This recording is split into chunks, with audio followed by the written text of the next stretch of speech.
with a divorce at any age in our lives is difficult, but it can be especially hard for seniors who are splitting up. Well, here with more is aging expert Anthony Cirillo to help us walk through divorce after 50. How you doing, sir? I am well. Well, good to see you, Anthony. All right, so the divorce rate among people over the age of 50 has just doubled since the 90s, correct? It's really going up.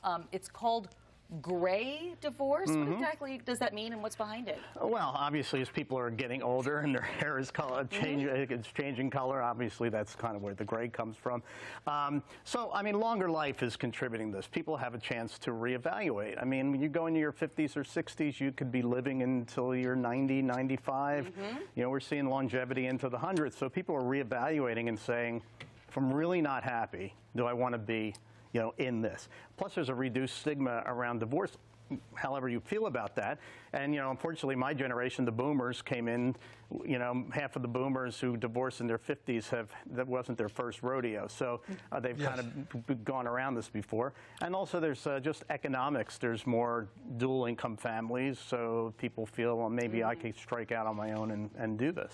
well, what are some of the, if we dial down, what are some of the specific issues that people over 50 are really dealing with? Is it more that you're getting on my nerves, or is it more that I want a better option? Some people are reevaluating the whole purpose, you know, what am I going to do with my life, you know, especially as they're, you know, may have retired already and are rethinking career, and they're just giving it a second look. But there's other issues as well. I mean, there's money issues. I have friends who married in their 50s and decided they were going to have children.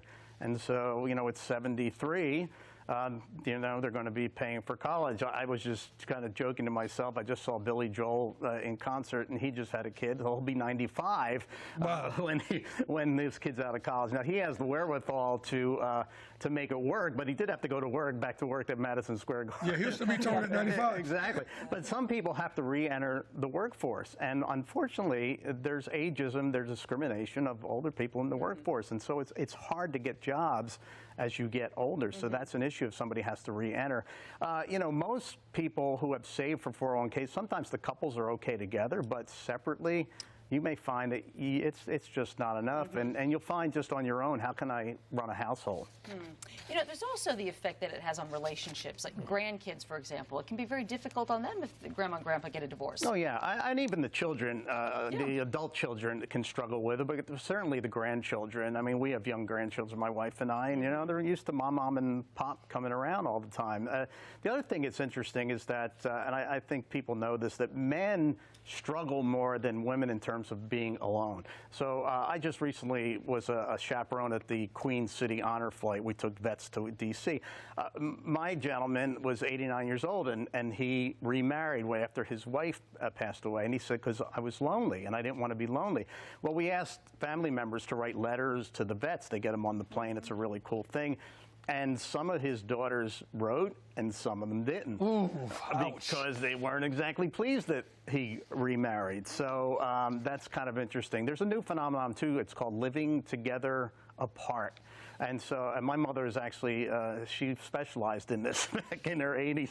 She had a boyfriend, but she didn't want to live with the boyfriend. She wanted her own household, you know. They could spend all day together, but at the end, you go your way, I'll go my way. And so, you know, you're seeing more senior dating. And so all these things are, you know, affecting relationships. So what are some of the ways that people are kind of moving on through divorce and making really happy lives for themselves? Yeah, well, one thing I want to talk, I just came across this it's called collaborative divorce, and it's a way to kind of avoid lawyer fees and mediators and to kind of work out the details at a less costly way, which kind of gets to the next point, is that you may want to stay on friendly terms with your ex and the family. It just makes everything a lot easier. You actually you want to maintain close relationships with your social network because, again, we've talked about this in other shows. Senior isolation is a huge issue, and you don't want to be isolated. You want to be involved in the family, the extended family, and you know, the folks that you've helped raise. You want to use common sense. You don't want to jump into another relationship or a big purchase. But you do need to realize that divorce is painful. Even though you think you're liberated at that age, oh, I'm just going to have a great old time. Nope. It's hard. And so you need to adjust to that and not make those rash decisions. But you do need to move on with your life, look at new hobbies, new friends, new purpose. And again, we get back to the original premise of a lot of people are seeking purpose for the next 30 or 40 years. Right. Good stuff, Anthony Cirillo. Thank you so much. Yeah. For more information, check out this website, theagingexperience.com/Charlotte Today, theagingexperience.com/Charlotte Today.